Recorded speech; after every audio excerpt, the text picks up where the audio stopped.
Te invitamos a sumergirnos en un viaje de descubrimientos a través del libro de Apocalipsis, explorando sus estructuras proféticas en detalle. En cada video exploraremos el contexto de sus símbolos. Buscaremos ofrecer una comprensión clara y profunda de cada elemento y su relación desde un enfoque personal. Nos gustaría que formes parte de esta exploración y compartes tus perspectivas, preguntas y descubrimientos en tus comentarios. Muy buenas a cada uno de ustedes que nos están mirando a través de la pantalla de Olam 7 Internacional. Les doy la bienvenida. Soy el hermano Fernando Miranda desde Panamá y acá contentos porque podamos estar conectados a través de las plataformas de Olam 7 Internacional.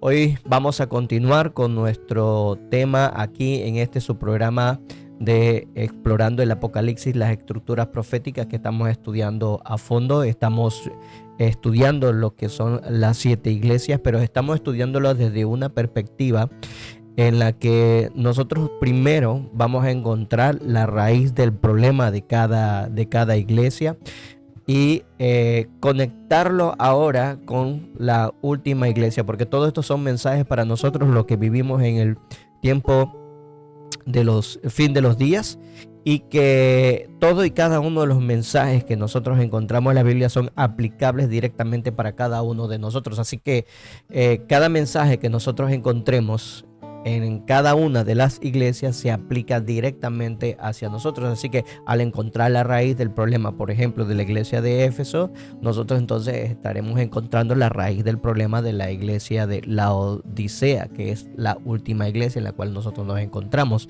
Si encontramos cuál es el problema, en este caso que vamos a estudiar el día de hoy, de la iglesia de Pérgamo, entonces nosotros vamos a entender que esa también es parte de la raíz del problema de la iglesia de Laodicea. ¿Y por qué? Porque la iglesia de la Odisea es la que en peor estado se encuentra, y a medida que vamos a ir estudiando esta estructura de las 7 iglesias, nosotros vamos a ver que ese defecto, ese gran problema que tiene, es una suma de cada uno de los problemas que las iglesias presentan.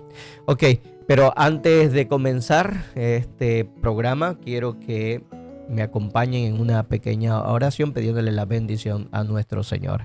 Oremos. Amantísimo Padre que moras en la altura de los cielos, queremos agradecerle por la oportunidad que nos da de realizar esta transmisión y la oportunidad que le das a aquellos que se han sentado a escuchar el tema que nosotros tenemos. Señor, comprendemos nuestras deficiencias, nuestras debilidades y también nuestros pobres argumentos, pero deseamos que el Espíritu Santo sea con nosotros para que vaya enriqueciendo cada vez más con temas más profundos, con argumentos muchísimo más profundos, y para tener un entendimiento igual de ancho y profundo como su gran amor. Señor, muchas gracias, y que sea esto una gran bendición para su honra y su gloria. En Cristo Jesús. Amén.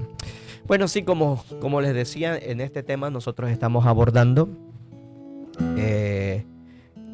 la raíz del problema de cada iglesia y cómo se aplica a nuestro tiempo. Okay, ese es el punto fundamental de la revisión de este tema. Sé que ya, por ejemplo, en internet, en YouTube, hay muchísimos programas que se han dedicado a cada uno de ellas. No tratamos de llover ya donde ya ha llovido, sino de que se vea algo más profundo dentro de ellos, no buscando que este tema sea completamente contrario a lo que ya se ha dicho, sino que vaya sumando muchísimo más a todo el contenido que ya se encuentra.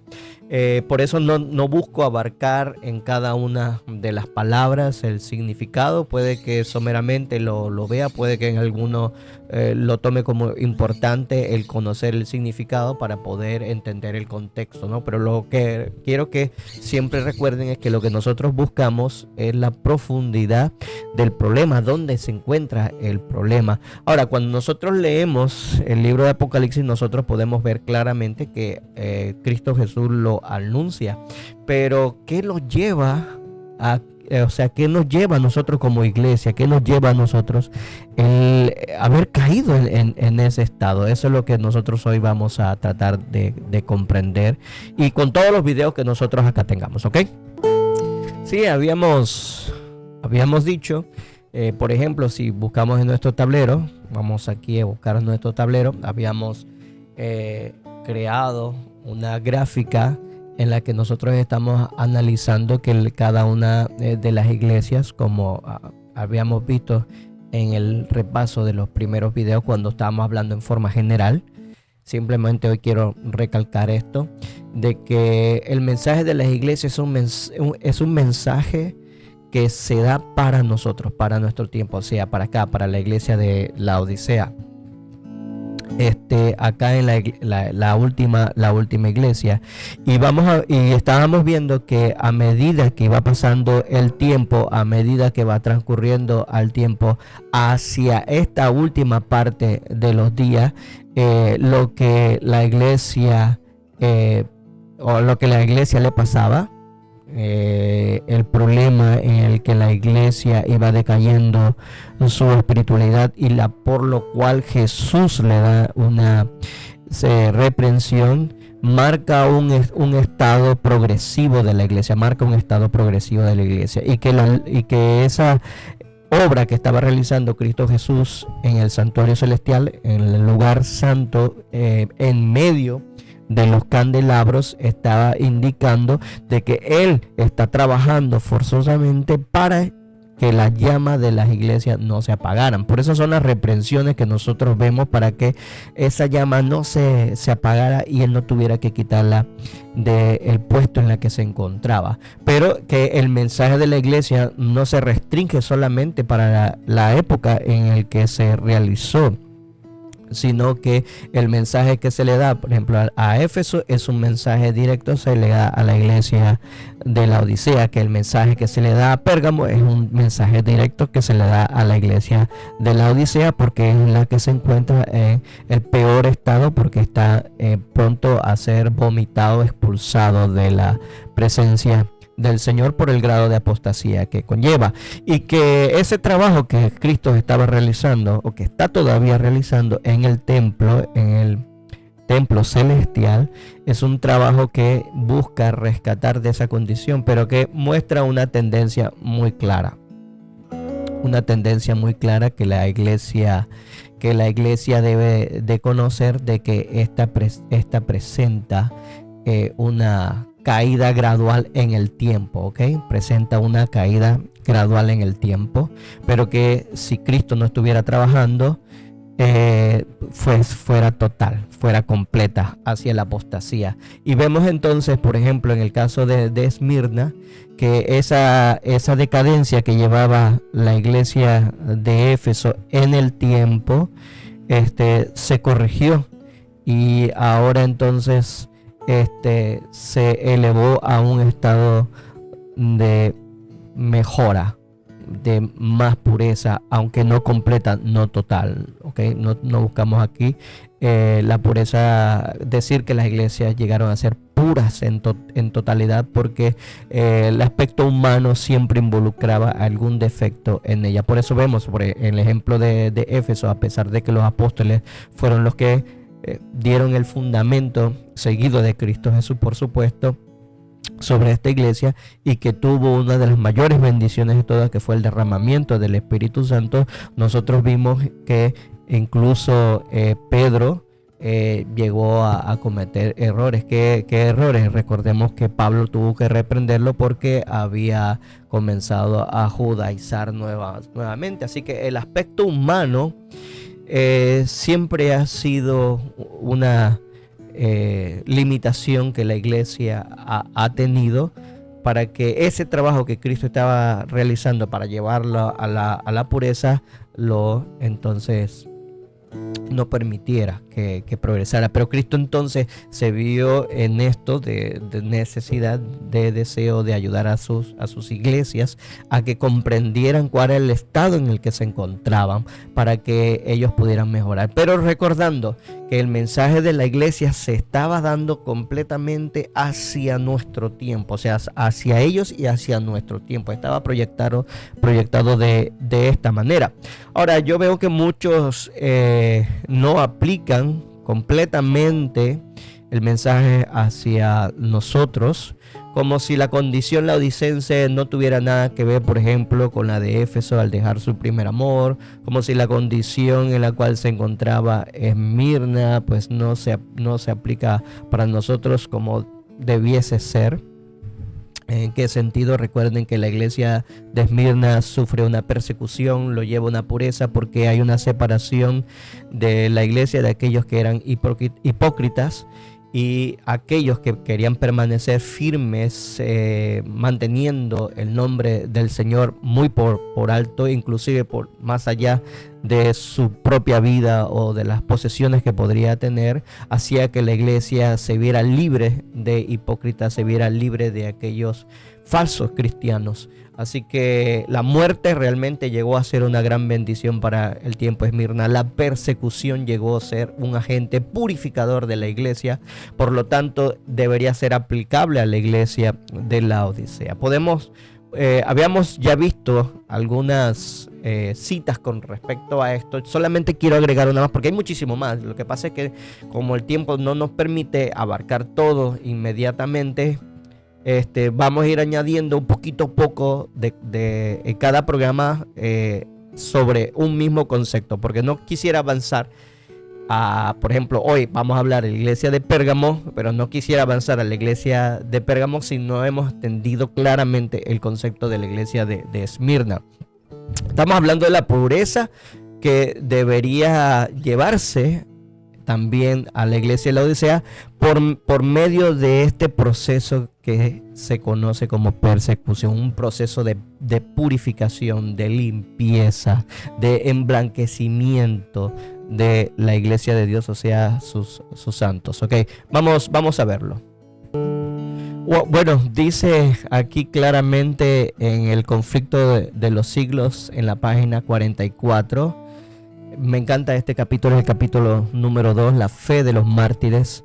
Aquí nosotros podemos leer, dice, en las persecuciones más encarnizadas, estos testigos de Jesús conservaron su fe sin mancha, a pesar de verse privados de toda comodidad y aún de la luz del sol, mientras moraban en el oscuro pero benigno seno de la tierra, no profirieron quejas. Con palabras de fe, paciencia y esperanza se animaban unos a otros para soportar la privación y la desgracia.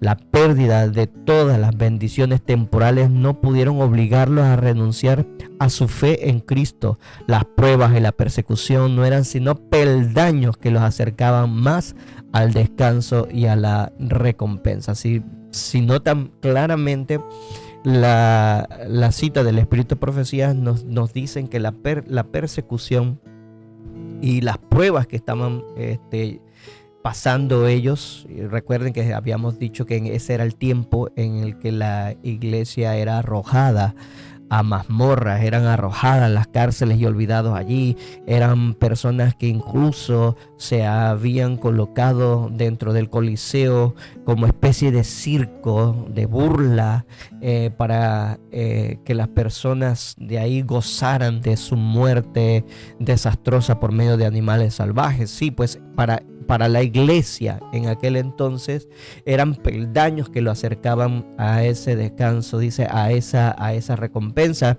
Y eso es lo que nosotros vemos, ese peldaño que se dio de la iglesia de Éfeso. Acuérdense, ese peldaño, aunque iba en descenso, en caída, si no fuese por la persecución, entonces no se hubiesen acercado en pureza a nuestro Señor Jesucristo. Pero el problema ahora, en esta parte de la historia, recuerde que se habla de una sola iglesia, pero que está en diferentes etapas. Quiero que ustedes piensen esto un poco, hermano. Estamos hablando desde la misma iglesia. Estamos hablando de una iglesia, pero que una iglesia que va transcurriendo en el tiempo. Es como si hubiese sido su vida. Mira, estamos hablando como si Cristo estuviera hablando de forma personal, porque también lo podemos aplicar de forma personal lo que pasa en mi vida, ¿no? Yo llego en un momento, por ejemplo, veo en la palabra de Dios ese aliciente, ese objetivo que mi corazón buscaba cuando antes había un vacío y ahora lo encuentra, se llena, se emociona, y no solamente se emociona, comienza a hacer reformas en su vida y comienza a tener entonces objetivo, comienza a tener un sentido la vida. Esa es la etapa de Éfeso que nosotros vivimos en nuestra vida personal. Pero llega un momento cuando nosotros vemos que por causa de esto, este conocimiento causa aflicción. ¿Por qué? Porque tenemos que hacer cambios. Ya las mismas amistades que nosotros tenemos no podemos seguir con esas mismas amistades porque sabemos que nos conducen por un camino completamente equivocado.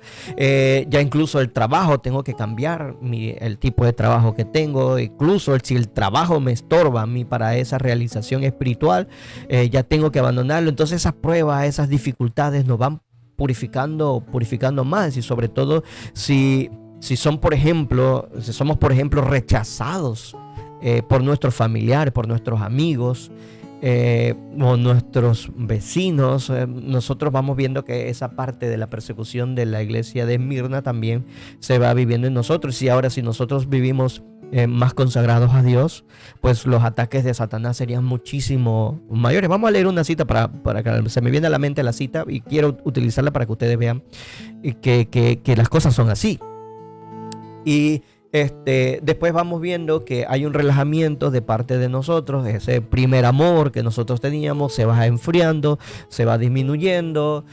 Comenzamos a volver a tener aquellos amigos o nuevos amigos, pero que no son tan diferentes a los primeros amigos que teníamos, y ya vamos cayendo entonces en una actitud como la de Pérgamos.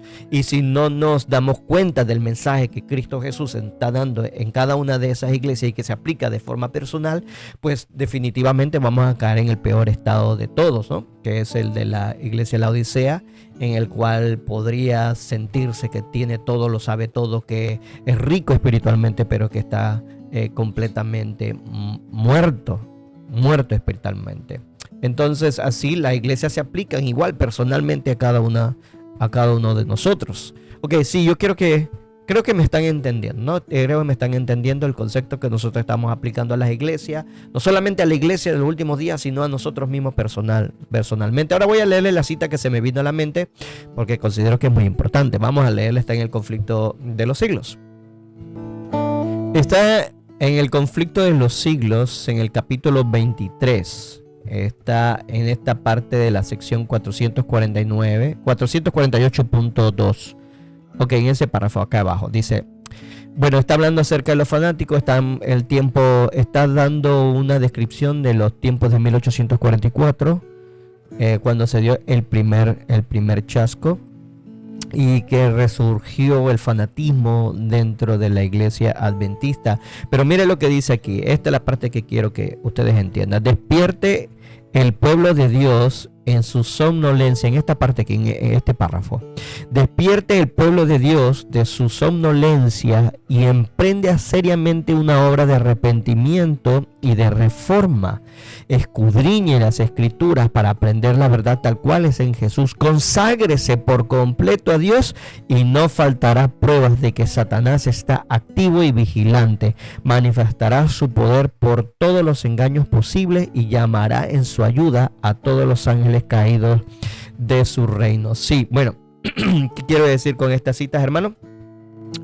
Muy sencillo, hermanos. Esa es parte de Esmirna, como le estaba comentando, esa parte de Esmirna de su persecución, es porque la iglesia llega a un estado en el cual va buscando esa pureza espiritual, y cuando Satanás ve que esto está sucediendo, dice: voy a perder a estos súbditos. Entonces trae toda clase de suerte, de penuria, de persecución, de amenazas, de expropiación y todo este arsenal que Satanás tiene a su diestra para llevarnos a nosotros, a través de la coacción, el que renunciemos al nombre de Cristo Jesús. Entonces muchas veces yo les decía a mis hermanos, muchas veces confundimos las vicisitudes de la vida. Escuche esto.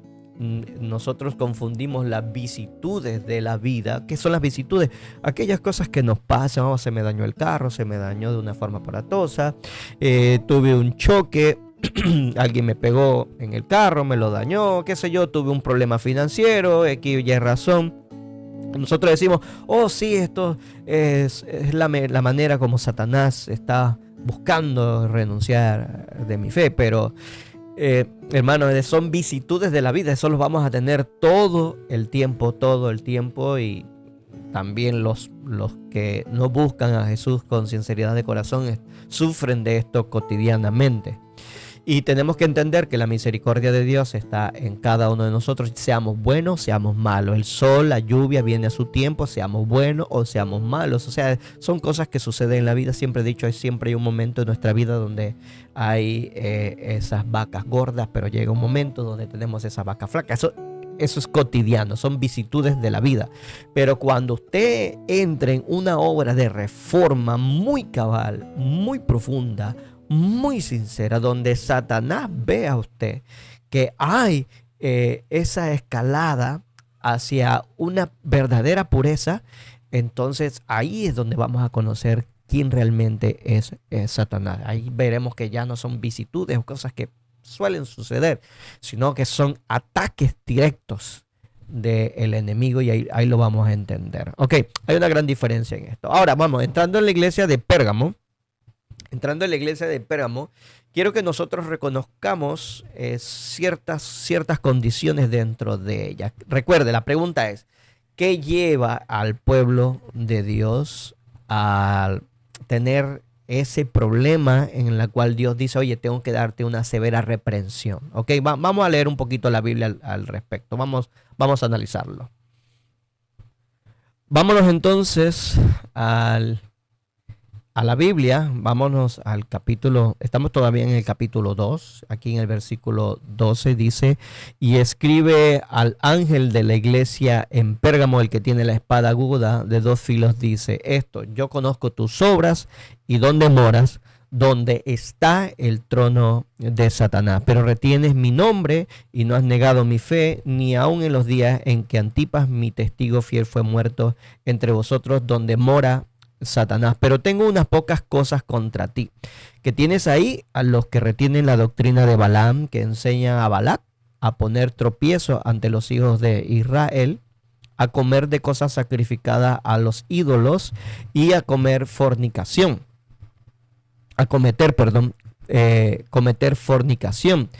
Y también tienes a los que retienen la doctrina de los nicolaitas, la que yo aborrezco. Por tanto, arrepiéntete, pues si no, vendré a ti pronto y pelearé contra ellos con la espada de mi boca. El que tiene oído, oiga lo que el Espíritu dice a la iglesia. Al que venciere daré a comer del maná escondido, y le daré una piedrecita blanca, y en la piedrecita escrito un nombre nuevo, el cual ninguno conoce sino aquel que lo recibe. Ok, condiciones en las que se encuentra, que son muy particulares, y que tenemos que entender primero que nada, es que la iglesia de Pérgamo se encuentra donde mora, o sea, donde se encuentra el trono de Satanás. Ahora, yo he escuchado muchísimas versiones dentro de esto, pero quiero que noten algo muy importante, ¿ok? ¿Qué es lo que hace que la iglesia de Pérgamo tenga ese problema, ok? Y el problema es que retiene la doctrina de Balaam. Vamos a ver que está muy relacionado donde se encuentra la iglesia de Pérgamo. Ahora, muchos sostienen, hablan, primero comenzando en ese nivel básico de la iglesia de Pérgamo, de la iglesia en ese espacio físico de Asia Menor, que hoy Turquía es el que está pues como país gobernante sobre esos sectores. Pues la iglesia de Pérgamo tenía un espacio físico, y allí había un gran templo. Es el mensaje que básicamente, como digo, nosotros escuchamos cuando abordamos el tema de Pérgamo. Sí, y había un templo muy famoso allí de un dios que hoy está relacionado con la medicina. Pero recuerden, estamos hablando en un sentido un poquito más profundo sobre la iglesia de Pérgamo en el tiempo, ¿ok? En el tiempo. Y habíamos dicho que en el tiempo, vamos a decir, lo buscamos rápidamente en el tablero. En el tiempo la iglesia de Pérgamo. A ver si lo tenemos aquí. A ver. Okay.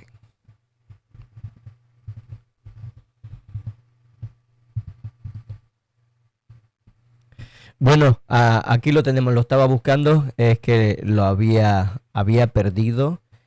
Bueno, tal vez lo habría borrado, lo había tratado de hacer en el primer programa, pero bueno, tuve que hacerlo rápidamente. Ok, vuelvo a explicarle nuevamente sobre esta gráfica que nosotros realizamos en el tablero.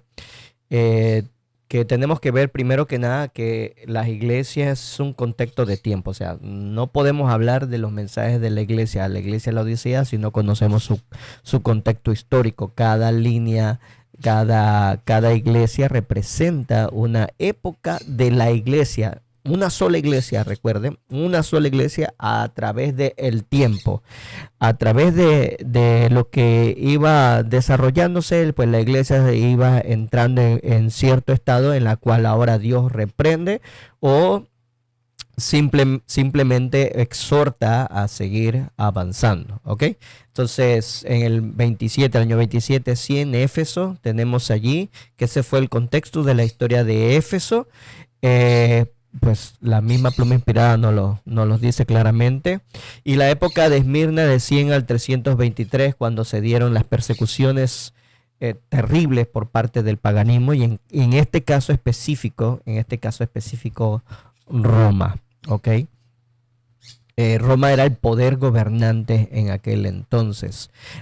Hay algo muy importante que tenemos que analizar en esto, es que tenemos que verlo también desde el contexto profético, o sea, no podemos desmembrarlo y verlo simplemente como una estructura individual. Acuérdense que esto es una rueda sobre otra rueda y aunque parezca confusa, tiene gran armonía una con otra. Lo que tenemos que ir aprendiendo son cada de esas estructuras. Por eso el programa se llama así, Explorando el Apocalipsis, las estructuras proféticas. Tenemos que ver cada estructura y cómo cada una de esas estructuras encaja, que es lo que estamos realizando aquí. El punto que quiero que nosotros entendamos es que cuando se habla del trono de Satanás, tenemos que entender que se está hablando de un periodo de tiempo específico del 323 al 538 de la iglesia de Pérgamo, pero no haciendo una referencia sola al aspecto físico donde se encontraba la iglesia de Pérgamo y de los templos que estaban allí, porque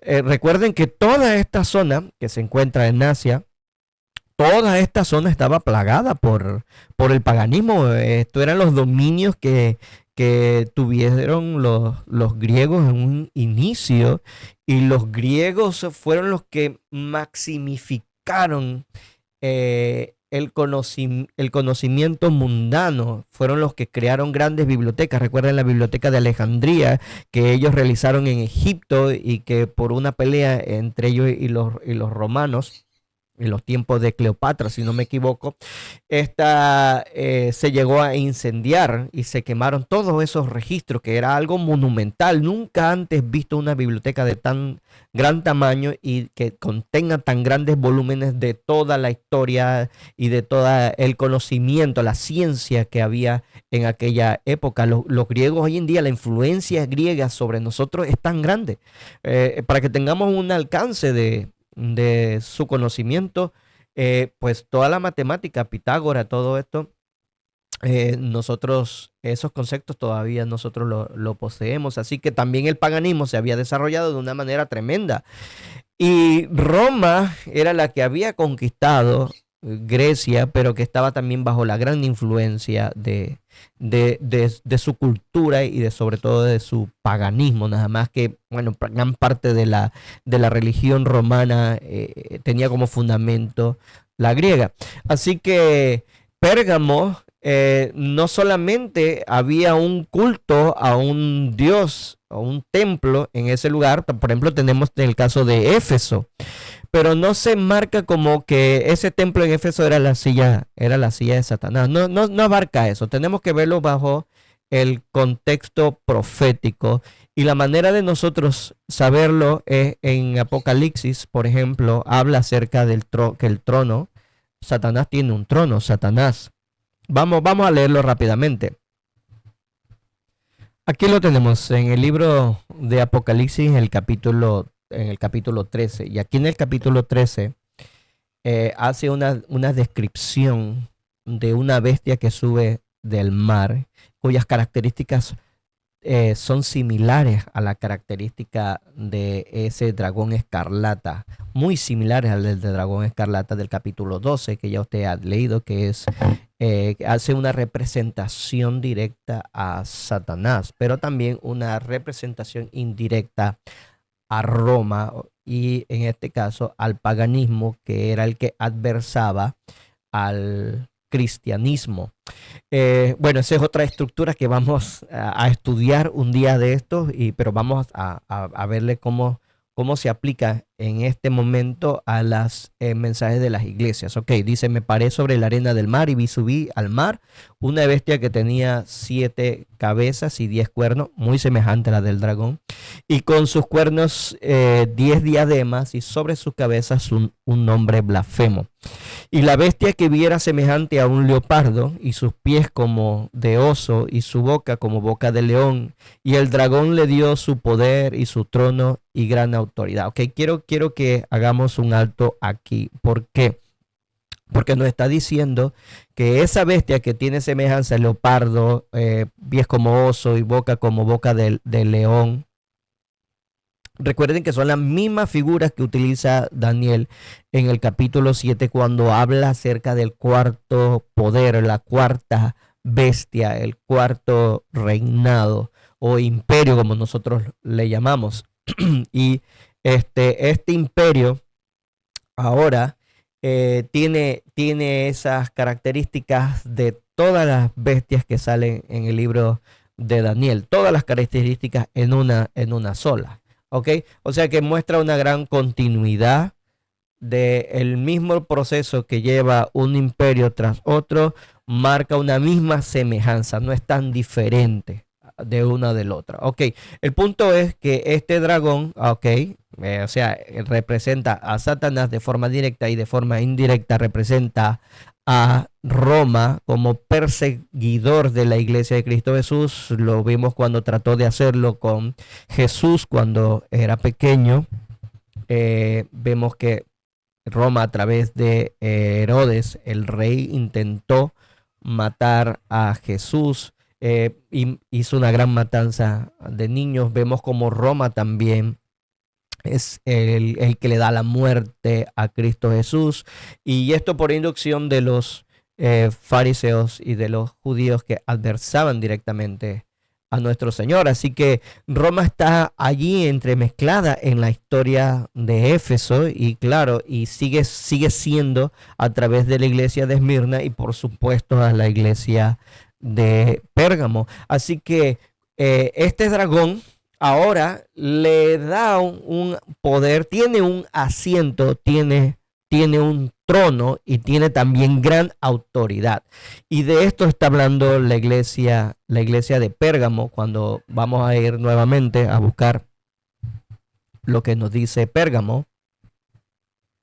Aquí cuando le dice, yo conozco tus obras y donde moras, donde está el trono de Satanás. Pero ¿qué vemos aquí? Ok, que se encuentra en un lugar donde mora Satanás. Allí, aunque el lugar no crea una diferencia en su calidad como iglesia, y de hecho no, vamos a ver que las cosas y los problemas que tienen la iglesia no son por efectos de el medio ambiente o de las personas o de la apostasía circundante que haya a su alrededor. Pero sí vamos a entender algo muy importante sobre esto, porque todo depende de nosotros, ¿ok?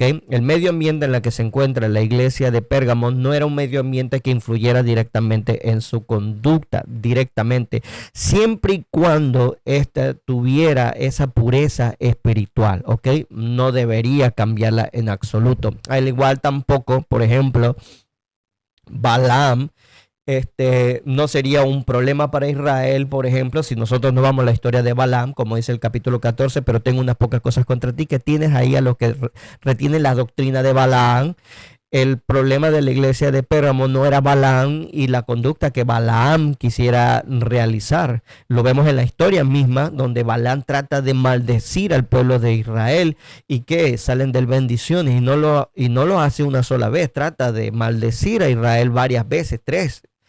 Y en esas 3 veces lo que sale de Balaam, de la boca de Balaam, es bendiciones sobre Israel. O sea que mientras el pueblo de Dios permaneciese puro, permaneciese en obediencia a sus leyes, así también Dios iba a estar protegiéndola. Pero una vez ellos salieran de esa pureza, entonces claro, el medio ambiente traería una gran influencia sobre ellos, y sobre todo el efecto que personas, falsos profetas como Balaam, podrían realizar a Israel de una manera muy terrible y muy dañina. O sea, que quiero que ustedes estén de acuerdo conmigo en este entendimiento.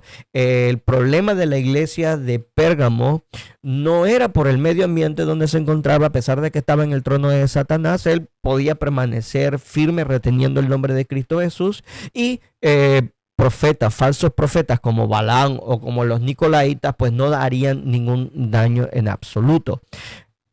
Así que para poder evaluar lo que le pasa a la iglesia de Pérgamo, ver cuál es la raíz del problema que ahora hace que ésta no sea tolerante con los que tienen la doctrina de Balaam, y no sea tolerante con los Nicolaitas, es lo que nosotros deberemos de aprender en esta lección. Y para hacerlo, quiero que nosotros busquemos ahora la historia de Balaam, y lo vamos a leer en el libro de Patriarcas y Profetas. Vamos a leer la historia de Balaam allí, la historia del pueblo de Israel en esas circunstancias. Así que vamos a comenzar por allí, ¿ok?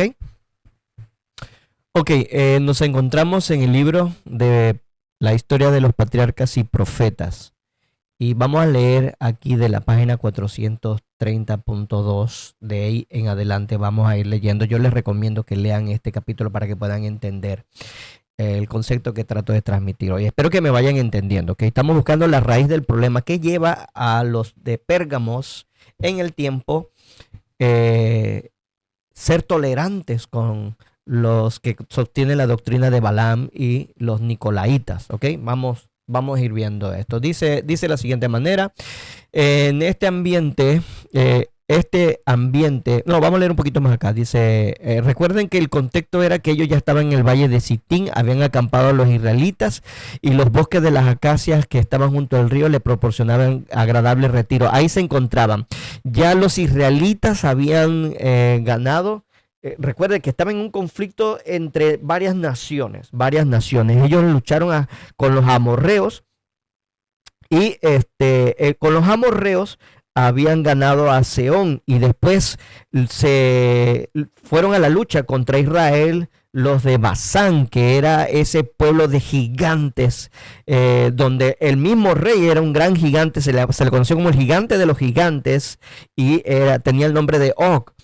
Y este pueblo era tan formidable y sus edificaciones eran tan tremendas que los espías que había enviado Israel anteriormente a estas batallas, se habían defraudado y habían ejercitado poca fe en Cristo Jesús, porque habían visto las murallas como infranqueables. Esos muros, esos edificios no eran impenetrables, y sobre todo esas personas eran invencibles. Bueno, excepto Caleb y Josué, que estuvieron en contra porque ellos sí estaban afianzados en la fe. Recuerden, ese es el contexto. Eso había pasado, ya habían llegado nuevamente, habían vagado por el desierto 40 años, y cuando se encontraban nuevamente allí estaban los mismos gigantes. No había cambiado la situación, ¿ok? Pero se enfrentaron a ellos con el poder de que Dios le otorgaba y la garantía, así que tenían fe, y era un pueblo puro. Por lo tanto, cuando lucharon contra los amorreos, cuando lucharon contra los del Basán, le ganaron, y estos perdieron de una forma tan estrepitosa que ahora el pueblo de Balac, los moabitas, estaban tan asustados, ok. Pero bueno, Israel estaba ahí sentado.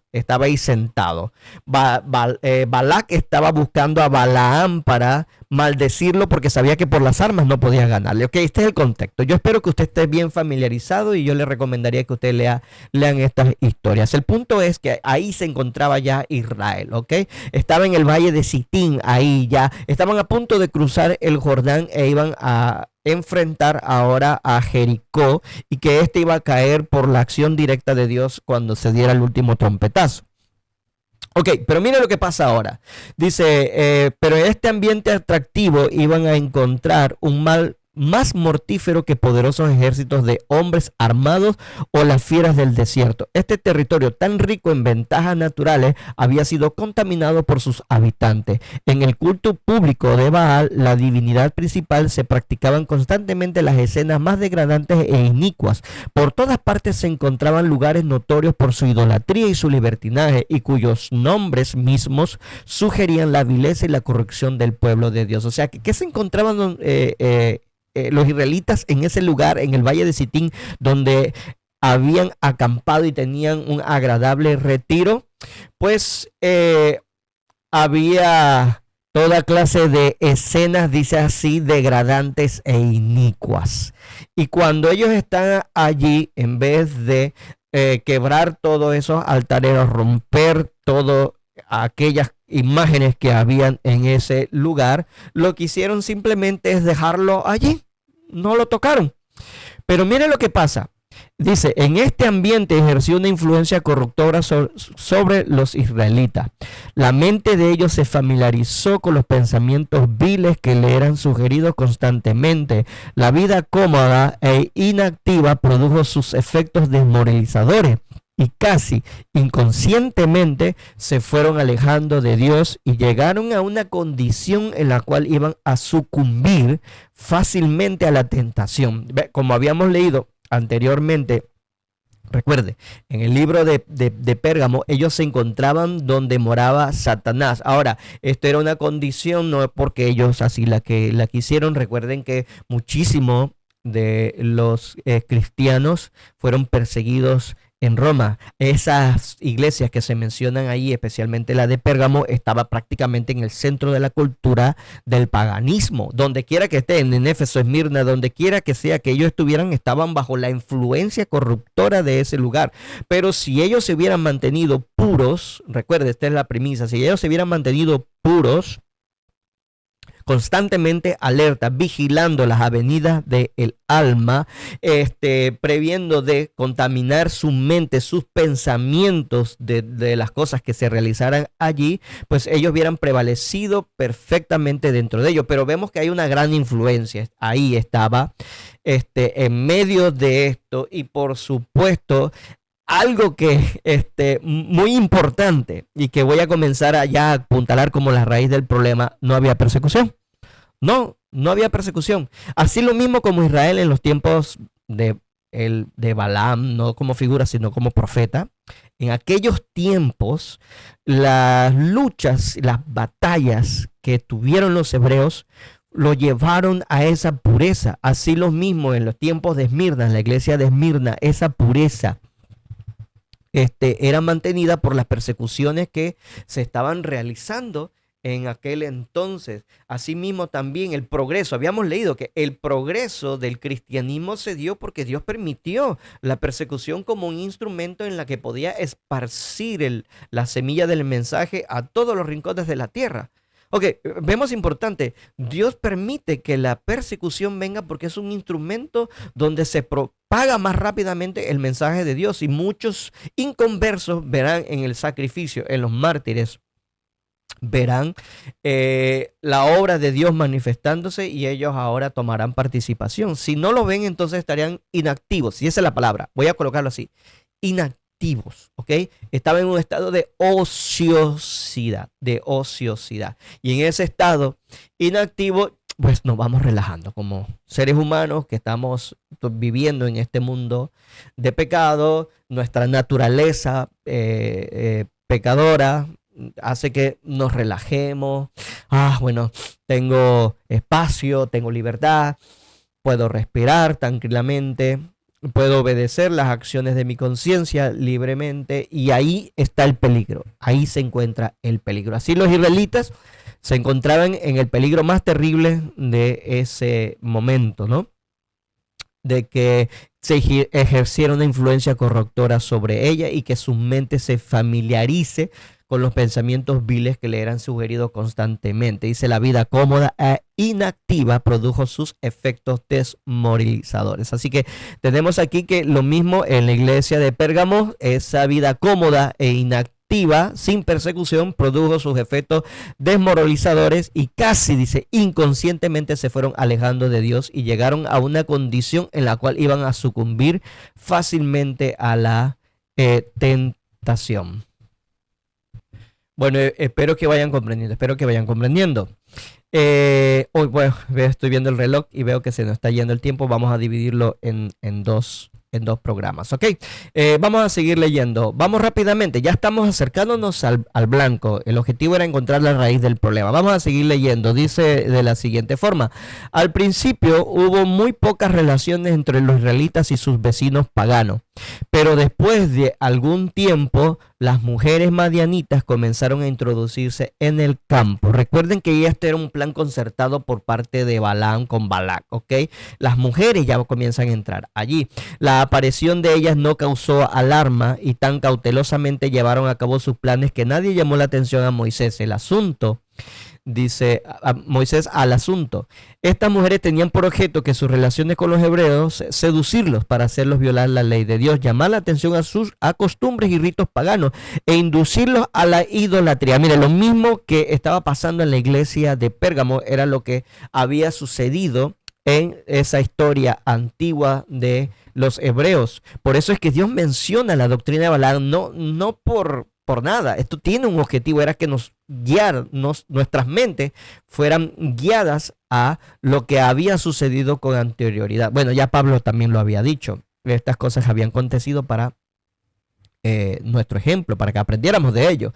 Así que dice aquí, por consejo de Balaam, el rey de Moab decidió celebrar una gran fiesta en honor a sus dioses y secretamente se concertó que Balaam indujera a los israelitas a asistir, porque ellos lo consideraban como profeta de Dios y no le fue difícil alcanzar su fin. Aquí hay un problema con Balaam, que debemos de entender de la iglesia de Pérgamo. Nos está diciendo que en cierto grado Balaam tenía una influencia sobre ellos porque lo consideraban bueno. O sea, que quiere decir que en la iglesia de Pérgamo se habían introducido elementos que hipócritamente parecían que eran puros, pero no lo eran.